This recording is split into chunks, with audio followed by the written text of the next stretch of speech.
Hello children, I hope you all are good. Once again I am here with the new topic of SST, that is advent of British rule in India. Previous chapter में हमने पढ़ा कि भाई कैसे अलग अलग rulers जो थे इंडिया में रूल ओवर कर रहे थे एंड हाउ दे कॉन्फ्लिक्टेड और उसका बेनिफिट फॉरेन पावर ने कैसे उठाया. So in this chapter we are going to study about how the Britishers entered into the Indian politics, Indian economics and what they do or they done with the British, with the Indian people or Indian society. So let's start the chapter with the trade wars and the struggle. See beta, we have seen the entry of new elements, British merchants, against the backdrop of division and fragmentation of the India into the several local rulers. यही problem थी. India में local rulers बहुत ज़्यादा थे, कोई centralise power नहीं थी, आपस में लड़ाई झगड़ा था रूलर्स में, आपस में सुपरमेसी के लिए लड़ाई कर रहे थे और इस फ्रेगमेंटेशन का फ़ायदा हुआ ब्रिटिश मर्चेंट्स को, जिन्होंने जो आए तो इकोनॉमिक लेवल पे थे, व्यापार करने के लिए आए थे, but after that they started to control over the political situation of India. Since the British traders were outside for their erstwhile colonies in the New World, America में ऑलरेडी वो बना चुके थे, then ingloriously turned by the Dutch East Indies, they changed their attention towards the subcontinent. Whether the East India Company eventually set up the beachhead at Calicut, जो आपका present day आपका Calcutta है ना, वहाँ पे इन्होंने सेटअप करना start किया. सो हम ये कह सकते हैं कि ये अननोन न्यू एलिमेंट जो था धीरे धीरे इंडिया की पॉलिटिकल फील्ड में आता गया, जो आया तो as an English East India Company to do the trade with the Indian, but eventually they become the ruler of the India. The British did not do anything in hurry. बहुत मतलब कहते हैं ना एक ग्रेजुअल प्रोसेस, जल्दबाजी में कुछ भी नहीं था कि बस आए लड़ाई लड़ें अटैक करो हरा दो, नहीं ऐसा कुछ नहीं था. एक ग्रेजुअल और डिप्लोमेटिक प्रोसेस उन्होंने अपनाया. They proceeded very carefully, gaining familiar with their new environment. आप किसी भी नई जगह पे जाते हो, पहले उसको समझो, ऑब्जर्व करो, अंडरस्टैंड करो, फिर अकॉर्डिंग टू डैट अपनी स्ट्रैटेजी को अपनाओ. और यही किया ब्रिटिशर्स ने भी. विद इन द 20 ईयर्स वो उस न्यू एनवायरनमेंट को समझते गए and the big portion of the country came under the direct control of the British east India trading company 20 साल के अंदर. एंड साइमल्टेनियसली जो आपका ट्रेडिंग कंपनीज थी अदर यूरोपियन कंट्री की, हॉलैंड की, पोर्चुगल, फ्रांस, डेनमार्क, वो भी धीरे धीरे आते गए इंडिया में. उन्होंने भी अपनी ट्रेडिंग कंपनीज को इस्टेब्लिश किया यहाँ पे, बट ब्रिटिशर्स जो थे वो धीरे धीरे डोमिनेंट होते गए. सो let's start the European settlement with the Portuguese. The Portuguese in 1502 they had set up the factory, and this factory was set up by the Vasco da Gama, who has discovered the sea route to India in 1492. Then 1503 में it was followed by one more setup by the Alfonso, and Alfonso was the founder of the Portuguese Empire in India. So हम ये कह सकते हैं then Alfonso के बाद Almeida the first governor was succeeded by him in 1509. Then he occupied the Goa in 1510 AD. तब जाके गोवा इनको मिला. गोवा किसके पास था उस समय? बीजापुर रूलर के पास था. बीजापुर रूलर को हरा के गोवा को इन्होंने कैप्चर किया. Now Goa which the Portuguese control for around 4.5 century, 450 साल तक गोवा पोर्चुगीज के कंट्रोल में रहा and become the political and commercial power of Portuguese in India. The success of Portuguese traders जो थी ना इंडिया में, वो it was triggered a competition among the other European powers. अभी क्या हुआ? English, French, Dutch, Danish trading company, they were also establishing in India in 17th century. In due course the Portuguese was driven to surrender their monopoly. जब इतनी सारी जो है European power India में आने लग गई तो पोर्चुगीज़ की जो मोनोपोली थी ना वो धीरे धीरे खत्म हो रही थी, क्योंकि अब तो भाई ट्रेड ये भी कर रहे हैं, ये भी कर रहे हैं, ये भी कर रहे हैं, तो अकेले जो एक छत्र राज था ना पोर्चुगीज़ का वो धीरे धीरे डिक्लाइन होना शुरू हो गया. Now moving to the Dutch. First of all, the Dutch evaded upon the Portuguese monopoly for the eastern trade. अभी ये क्या हुआ? 1602 में United East India Company was established by Dutch. ये आपको याद रखना है, यूनाइटेड ईस्ट इंडिया कंपनी. एक इंग्लिश ईस्ट इंडिया कंपनी, एक फ्रेंच ईस्ट इंडिया कंपनी, एक यूनाइटेड ईस्ट इंडिया कंपनी जो कि डच ने बनाई थी। अभी East India Company granted the right to continue the trade and wage wars in a bid to acquire the territories and build fortresses. मतलब ये वहाँ से अपना रॉयल चार्टर ऑर्डर लेकर आए थे कि आप जा सकते हो, व्यापार कर सकते हो, छोटी छोटी टेरिटरीज को हराकर कब्जा कर सकते हो, अपने किला भी बना सकते हो। ठीक है। द फर्स्ट कॉन्क्वर्ड जावा, सबसे पहले जावा को कंट्रोल किया। देन उसके बाद जो उन्होंने वहाँ पे सेटलमेंट किया अपना, फिर तंजौर डिस्ट्रिक्ट में आए 1620 में, फिर वो आपका जो है सेरमपुर, यहाँ पे उन्होंने कैप्चर करना स्टार्ट किया बंगाल में। Then Dutch check the English competition. अब यहाँ जब आए मलाया में, यहाँ पे इंग्लिश कंपटीशन मिल गया, और इंग्लिश कंपटीशन मिला तो यहाँ पे ये हार गए और इन्हें बाहर जाना पड़ा। The British now focus on India. उन्हें लगा भैया डच हो ना तुम, अब हम भी आएंगे इस मार्केट में, इंडिया में। तो Dutch were mainly interested in the spice islands, और स्पाइस आइलैंड आपके कहाँ पे, Indonesia, where they set up their hold and sold their Indian settlements to the British 1845। उन्होंने क्या किया कि चलो भैया हम अपना इंडिया का छोड़ के यहीं पे इंडोनेशिया के जो स्पाइस आइलैंड्स हैं इनको कैप्चर करते हैं। तो इन्होंने अपना सेल ही कर दिया एरिया, किसको, इंग्लिश को, ब्रिटिशर्स को। Now it's turn off English East India company. Quest for the power and the wealth brought Englishmen to Indian shore। क्यों भाई, पोर्टुगीज और डच ही क्यों, हम भी चलेंगे। Group of merchant was granted a charter. एक रॉयल चार्टर होता है ना, जैसे जो क्वीन आपकी एलिजाबेथ थी, उन्होंने एक रॉयल चार्टर दिया, जो राजा रानी का फरमान निकलता है ना वो। उसमें चार्टर में ये लिखा हुआ था कि भाई Queen Elizabeth first is allowing the English East India Company to trade in the East for period of 15 years. 15 साल के लिए वो वहाँ जाके जो है ट्रेड कर सकते हैं। क्योंकि पहले क्या होता था ना बेटा, राजा राजा होते थे, मोनार्चिकल सिस्टम होता था। तो जब तक दूसरे राजा का ऑर्डर नहीं आएगा तो ये वाला राजा जो है किसी को भी एंट्री नहीं करने देगा, ये डिपेंड ऑन द राजा। तो होता क्या था, एक दूसरे के रॉयल ऑर्डर को लोग रिस्पेक्ट करते थे, मोनार्की रिस्पेक्ट करता था। इसलिए एलिजाबेथ ने भी जब 15 ईयर्स का ये चार्टर भेजा था तो हमारे यहाँ भी इसको वेलकम किया गया। The company started trading work at its port of Surat. Previous chapter में भी आपको मैंने बताया था, गुजरात में सूरत से इन्होंने अपना स्टार्ट किया था इस्टेब्लिशमेंट। इसके बाद क्या हुआ, धीरे धीरे धीरे वो आगे बढ़ते गए।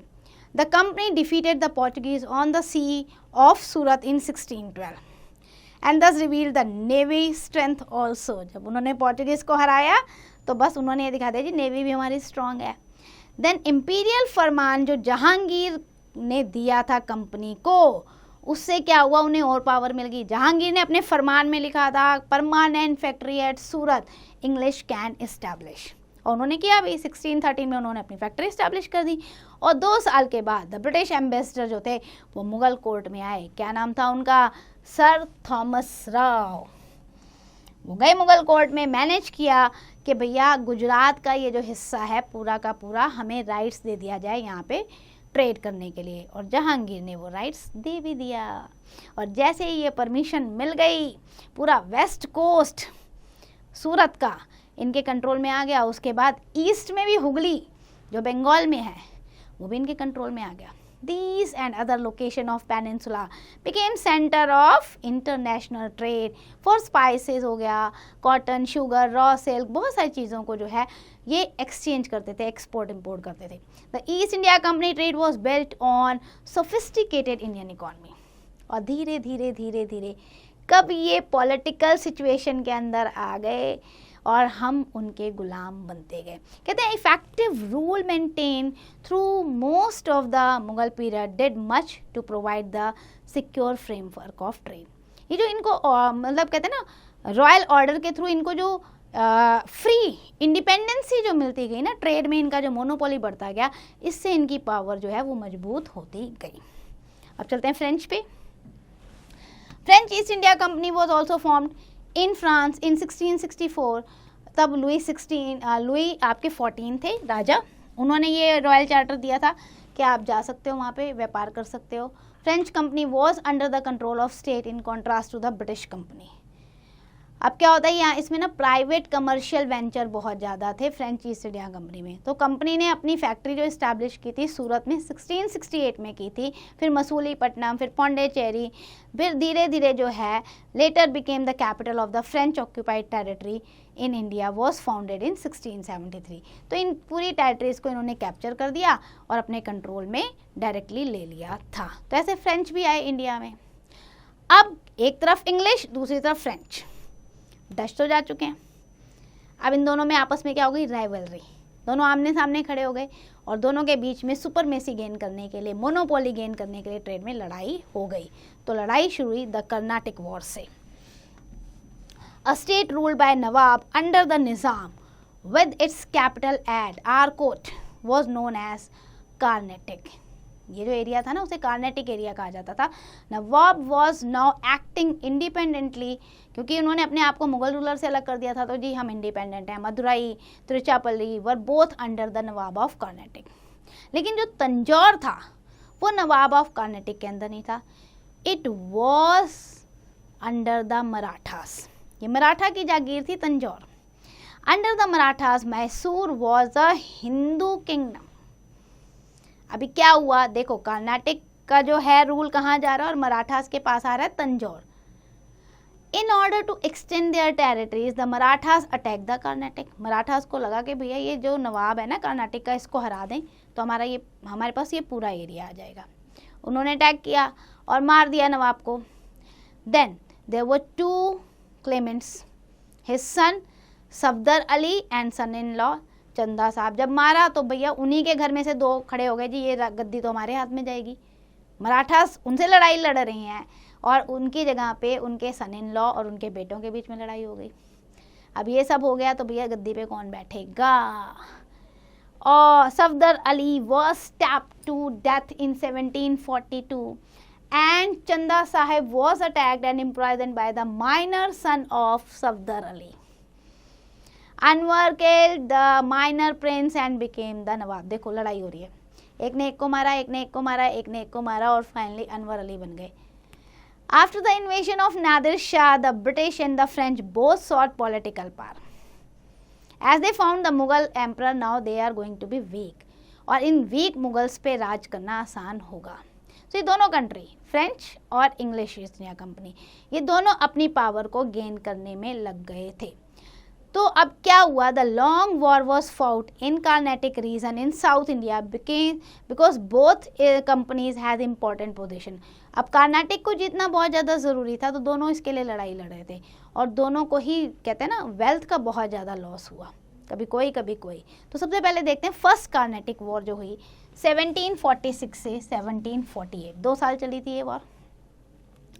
1740 जो वॉर थी इसको पता क्या कहा जाता है, ऑस्ट्रियन वॉर। ऑस्ट्रियन वॉर जो है ब्रोकअप हुई थी यूरोप में, इंडिया में नहीं। सक्सेशन ब्रोकअप हुआ इन यूरोप में and in this war England and France took opposite side. जो यूरोप में ऑस्ट्रियन वॉर हो रही है वहां पे भी इंग्लैंड और फ्रांस एक दूसरे के अपोजिट में खड़े थे और यहाँ भी कर्नाटिक वॉर में। And this naturally resulted the war between the English and French. भाई यहाँ पे भी, भाई वहाँ पे भी लड़ रही हैं तो यहाँ पे भी आपस में दोनों एक दूसरे के दुश्मन हो गए। तो फर्स्ट कर्नाटिक वॉर जो हुई वो फ्रेंच और इंग्लिश ईस्ट इंडिया कंपनी के बीच में हुई। In the events that followed Dupleix जो थे ना फ्रेंच के governor of Pondicherry captured the fort Saint George. Madras में इस किले को उन्होंने कैप्चर कर लिया 1746 में। ब्रिटिशर्स ने ट्राई किया रिकैप्चर करने को कि इस किले को हम दोबारा जो है रिकैप्चर करेंगे, लेकिन नहीं कर पाए। Meanwhile the Austrian war of succession ended in 1748 in Europe. और वहाँ क्या हुआ, ट्रीटी एक साइन हुई। ट्रीटी जो साइन हुई that treaty was Aix-la-Chapelle and so did the first Carnatic war. वहाँ ऑस्ट्रियन वॉर का एंड हुआ एक एग्रीमेंट से, यहाँ फर्स्ट कर्नाटिक वॉर का एंड हुआ एक एग्रीमेंट से। एग्रीमेंट क्या था, under the terms of treaty Madras was return to English East India company. कि डुप्लेक्स ने जो मद्रास जो कि प्रेजेंट डे चेन्नई है ना बेटा, उसे मेड्रॉस कहते थे, जो मेड्रॉस कैप्चर किया है फ्रेंच के डुप्लेक्स ने, वो वापस कर दिया जाए इंग्लिश ईस्ट इंडिया कंपनी को। चलो जी हो गया। The war raise to the prestige of Dupleix. Because a part of seizing fort Saint George. अब इनको बड़ा गुस्सा आ रहा था ड्यूप्लेक्स को, बड़ी मुश्किल से हमने जो ये सेंट जॉर्ज का फोर्ट था मेड्रास में, इसको कैप्चर किया था और अब दोबारा हम इन्हें लौटा दें। तो भाई ये तो उनके लगा ना कि मेरी रेपुटेशन के खिलाफ है।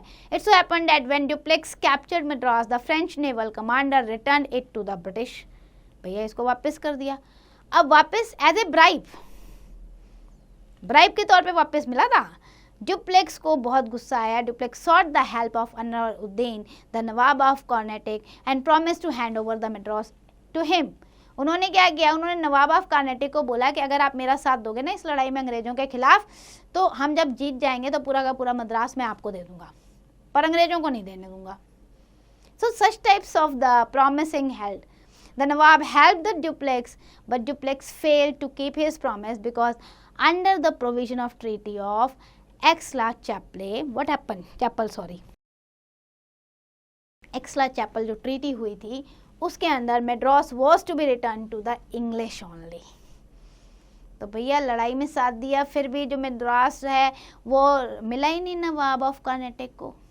So in battle near Adyar in Madras, the disillusions Anwaruddin fought with Dupleix but was defeated।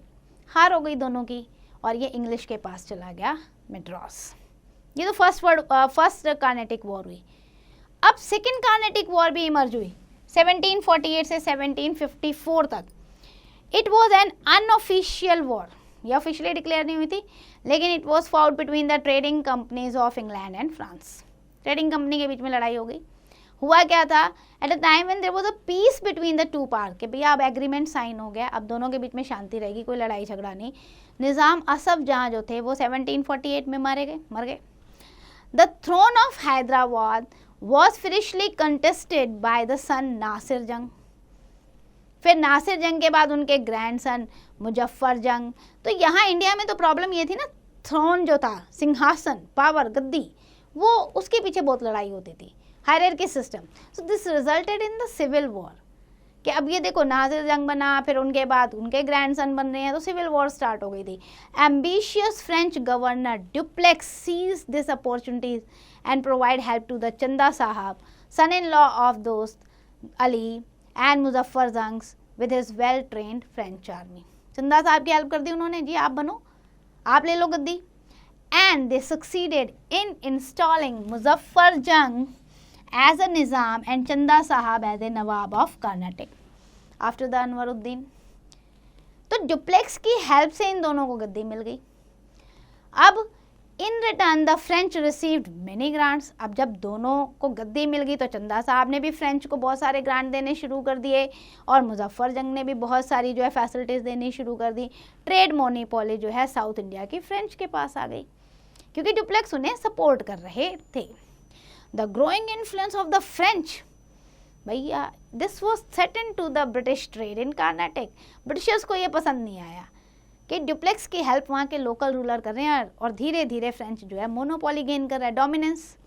अब ब्रिटिशर्स ने इनसे लड़ाई तो लड़नी थी। ब्रिटिशर्स ने भी क्या किया, वही फ़ायदा उठाया। उन्होंने भी क्या किया, मोहम्मद अली जो थे the son of later nawab of Anwaruddin, उनको बोला जी राजा तो आपको बनना चाहिए था, you should become the nawab, we are going to help you. लड़ाई लड़ते हैं।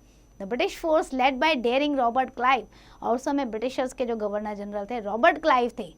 ही attack the occupied Arcot and the capital of Karnataka. बस उन्होंने क्या किया, अनवरुद्दीन के बेटे को हेल्प किया, मोहम्मद अली को, और सेना अपनी तैयार एक स्ट्रॉन्ग सेना के साथ अटैक कर दिया और उन्होंने पूरा का पूरा कर्नाटक के जो कैपिटल थी आरकोट उसको ले लिया। फ्रेंच डिफीट हुए, चंदा साहब उनको मार दिया गया। Mohammad Ali was made the nawab of Karnataka and the British were now in total control of Karnataka. यानी कि हार हो गई फ्रेंच की और चंदा साहब मारे गए, तो अब कंट्रोल किसके हाथ में आ गया, ब्रिटिशर्स के हाथ में आ गया। तो ये सेकेंड वॉर जो कर्नाटक की हुई थी फिर से ब्रिटिशर्स के कंट्रोल में पहुंच गई। हालांकि ड्यूप्लेक्स ने बहुत ट्राई किया to regain his lost glory, but the war between two companies came to an end after the signing of the Treaty of Pondicherry। दूसरी ट्रीटी साइन करनी पड़ी, in which the British and the French restored territories captured from each other। जिसमें ये हुआ कि अच्छा तुम अपनी टेरिटरी ले लो, तुम अपनी टेरिटरी लो, लड़ाई खत्म करो। जो पहले तुम्हारे पास थी तुम रखो, जो तुम्हारे पास थी तुम रखो। तो मतलब एक्सपेंशन नहीं हो पाया। अब it resulted into the third Carnatic war. देखो पावर का गेम कैसा है बेटा कि वॉर पे वॉर हो रही है, ना फ्रेंच हार मान रहे हैं ना इंग्लिश ईस्ट इंडिया कंपनी हार मान रही है। थर्ड वॉर स्टार्ट हो गई, last in the series of 18th century. फिर से फ्रेंच और ब्रिटिश के बीच में सुपरमेसी के लिए लड़ाई हुई। दो वार में तो मेनली जो था eastern coast of southern India का, उसके पीछे लड़ाई हो रही थी। बट थर्ड कार्नेटिक वॉर जो था it to cross the limit of the south to reach the rich eastern province of Bengal. Third war की तो लड़ाई जो हुई ना बेटा, थर्ड कार्नेटिक वॉर, उसमें कोस्टल रीजन की बात ही नहीं हो रही थी, उसमें तो सीधे बंगाल पहुंच गए जी। बंगाल की दीवानी किसको मिलेगी, हम लड़ेंगे। And the British had defeated the nawab Siraj-ud-Daulah, उस समय के जो बंगाल के रूलर थे। बैटल ऑफ प्लासी में ब्रिटिशर्स ने ऑलरेडी उन्हें हरा दिया था और बंगाल का प्रोविंस अपने अंडर ले लिया था। वाइसराय जो थे बंगाल के, ही मतलब over the Bengal help the British, क्योंकि वो सारा जितना भी रिसोर्स था उसको यूटिलाइज कर रहे थे। तो क्या हुआ, बंगाल में जब बंगाल के लिए जब कार्नाटिक वॉर हुई तो उसमें पूरा का पूरा सोर्स जो है ब्रिटिश को मिल रहा था, रिसोर्स पूरा उनको फैसिलिटीज मिल रही थी। एंड देन क्योंकि उन्हें फाइनेंस प्रॉपर मिलता जा रहा था इस कार्नाटिक वॉर में, so they succeeded in demolishing the French plans. Continuously उन्हें वहाँ से मिल रहा है, पैसा मिल रहा है, आर्मी की सपोर्ट मिल रही है बंगाल से, तो इसलिए ब्रिटिशर्स जो है वो जीत गए और फ्रेंच की इसमें हार हुई। And then the final blow was dealt in 1760 when the British forces led by Sir Eyre-Coote defeated the French army, and the French defended Pondicherry bravely but had to surrender on January 16, 1761. तो ये जो third Carnatic war थी that was the final blow to the French power in India. अब देखते हैं बेटा blue box. In this blue box we are going to discuss about the 7 years war. The war comprising an intercontinental series of conflicts began in America and the last of 4 North American wars waged from 1689 to 1763. यहाँ पे ये American war के बारे में दिया हुआ है जो ब्रिटिशर्स के साथ हुई थी एंड फ्रेंच के साथ हुई थी। It expanded into the Europe के अलग अलग पार्ट तक ये 7 years तक चली थी।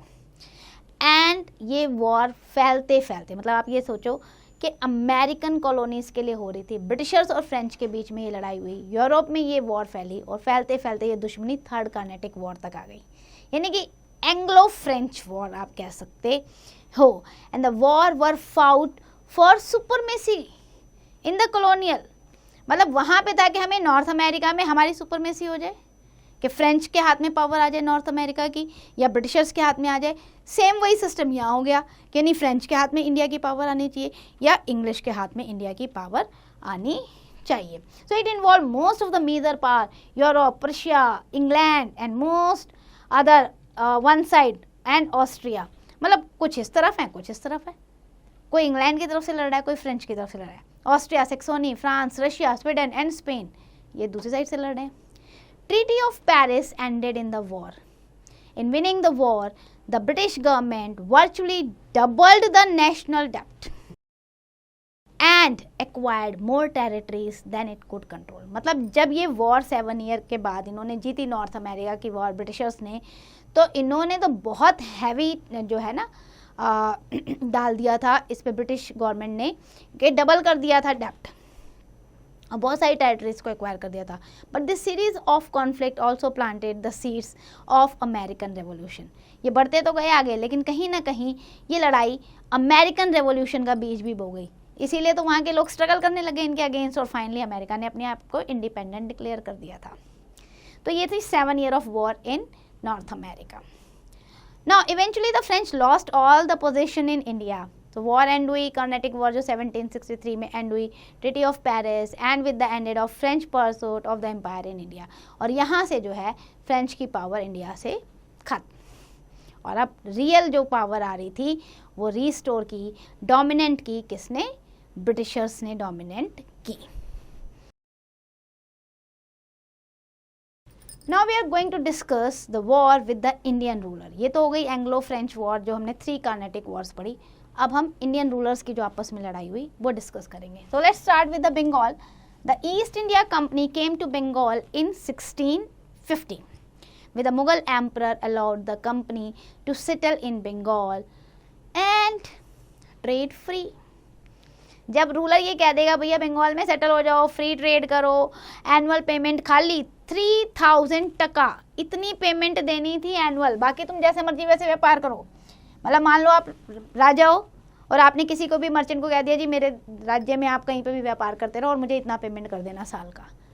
तो ये था condition. Within the few year the company trade began to expand rapidly. ओ भाई कुछ तो करना नहीं, 3000 टका देना है साल में बस। And last quarter of the 17th century the intrusion into the internal trade of Bengal became the cause of conflict. लड़ाइयाँ शुरू हो गई।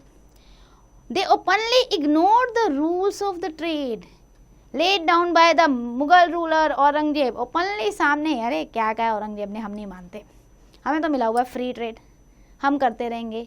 और उन्होंने औरंगजेब के भी रूल को नहीं माना, ना उसके आदेश को माना। And then declared the war in 1686 and completely routed them. The company, after realizing their mistake, sought pardon. लेकिन भाई जब औरंगजेब के साथ लड़ाई हुई तो इनको हार का भी सामना करना पड़ा था और कंपनी को लगा कि भैया नहीं, अगर हमें इंडिया में अपना बैलेंस बनाना है ना, पावर बनानी है, तो भैया माफ़ी मांगो और फिर से शुरू करो। यू नो बेटा, Aurangzeb was aware of the importance of the company, उसे पता था कंपनी की क्या इंपॉर्टेंस है, इसीलिए 1691 में ही रिस्टोर्ड ऑल ट्रेडिंग राइट्स। उसे ये था कि भाई कंपनी को हम दे तो रहे हैं पावर, लेकिन इसका मतलब ये नहीं है कि भाई टोटल पावर ले लें। तो उन्होंने कंपनी के पावर को रिस्टोर कर लिया। It was allowed to purchase the zamindari rights over 3 villages, Kolkata, then आपका आता है सुतनाती एंड देन गोविंदपुर।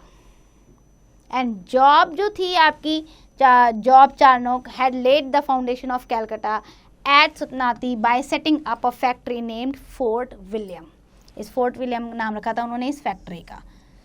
तो कहने का मतलब ये है कि अब ब्रिटिशर्स को ये लगता था कि हमें स्टेप बाय स्टेप जो है प्रॉपर स्ट्रैटेजी के साथ रूल ओवर करना है, डिप्लोमेसी अपनानी है। सो अलीवर्दी खान जो रूलर थे बंगाल के, he was very wise and able administrator. He was succeeded by his grandson Sirajuddaulah 1756 में। अब सिराजुद्दौला जो थे वो यंग नवाब थे and protested vehemently against the unlawful activities of company. उन्होंने मना कर दिया कंपनी के ट्रेड को कि भैया जो आप ये ट्रेड कर रहे हो ना प्रॉपर तरीके से आप नहीं कर रहे, आप तो जहाँ मर्जी जैसे मर्जी वैसे रूल से कर रहे हो, हमारे रूल्स को फॉलो नहीं कर रहे हो। तो उन्होंने कंपनी के एक्सपेंशन को कंट्रोल करना शुरू कर दिया। अब उसमें क्या था, मेनली जो अनऑथराइज फोर्टिफिकेशन, आप कहीं पे भी जाके किसी भी एरिया को किलाबंदी कर दे रहे हो, ज़मीनें हमारी, आप क्यों बनाओगे फोर्ट, जैसे फोर्ट विलियम बनाया था, उन्होंने बोला ये इलीगल प्राइवेट स्टेट है, ये तो बिल्कुल इलीगल है। एंड अब्यूज़ ऑफ रॉयल फरमान, आप तो रॉयल फरमान जो है हमारा जो शाही आदेश आ रहा है उसको बिल्कुल इग्नोर कर रहे हो, हम ऐसे फोर्टिफिकेशन को नहीं मानते, आप इसे हटाओ। The nawab sent several diplomats to Calcutta for amicable settlement of the dispute. लेकिन इंग्लिश, उन्हें लग रहा था ऐसे ही बोल रहे, नहीं मानते इंग्लिश, उनके किसी रॉयल फरमान को नहीं मान रहे थे।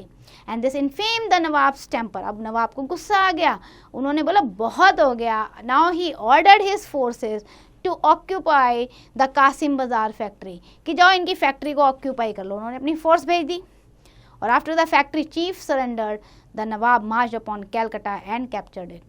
जब ये हो गया उसके बाद वो कैलकाटा गए, वहाँ पे जो है उन्होंने अपना एरिया को कैप्चर किया नवाब ने। सिराजुद्दौला ने क्लियरली मना कर दिया कि आपके अनलॉफुल तरीके से व्यापार जो है बंगाल में नहीं होगा।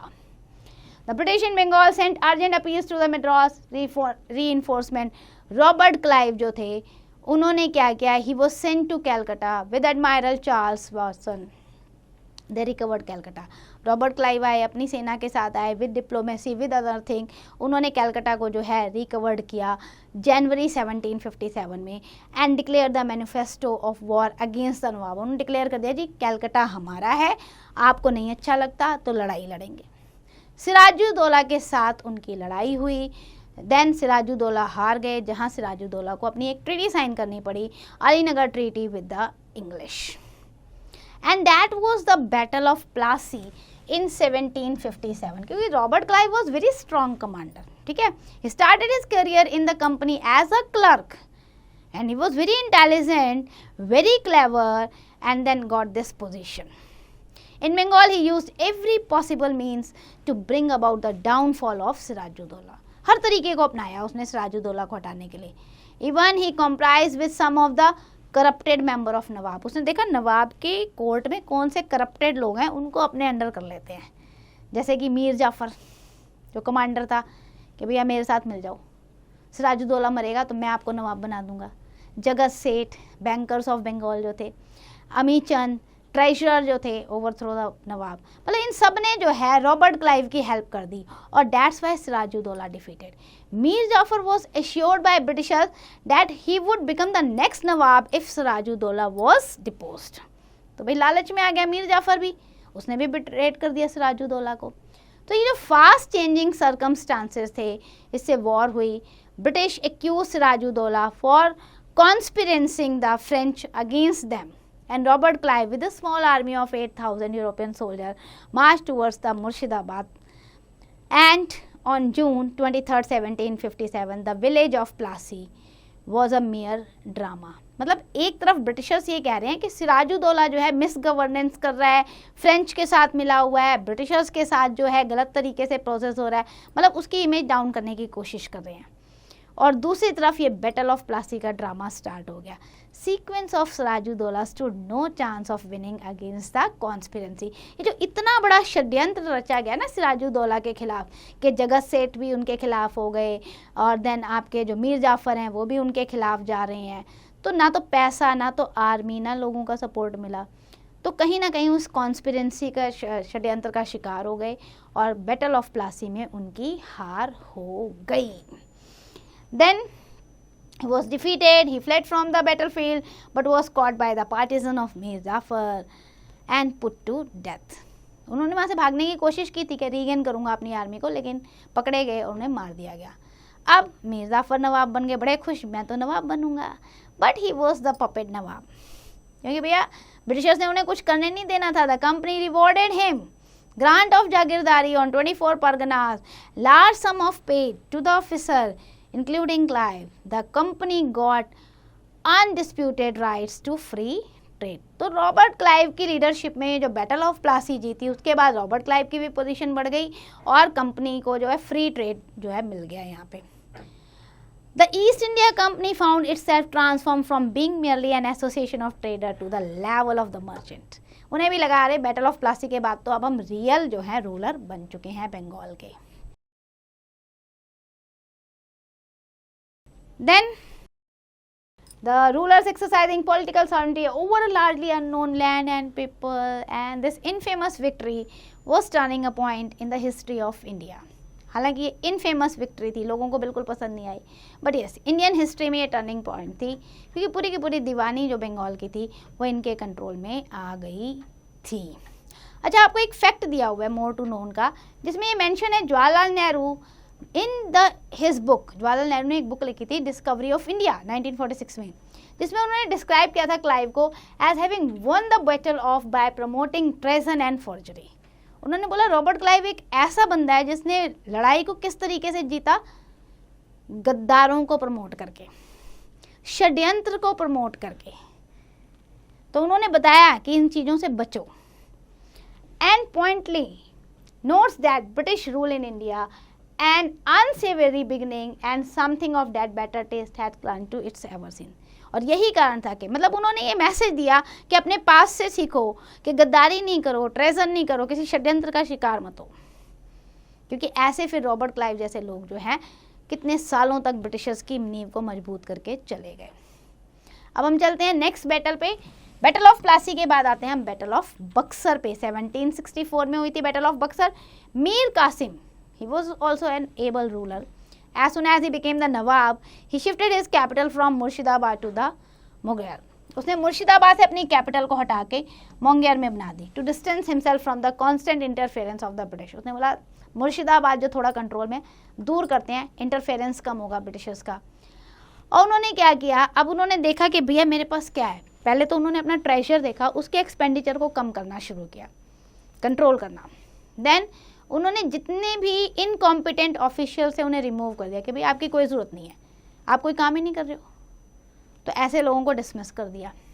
स्पेशली वो जो कि ब्रिटिशर्स के बड़े क्लोज रिलेशन में थे, ताकि वो दोबारा से गद्दारी ना कर सकें, कोई ट्रेजर ना कर सकें।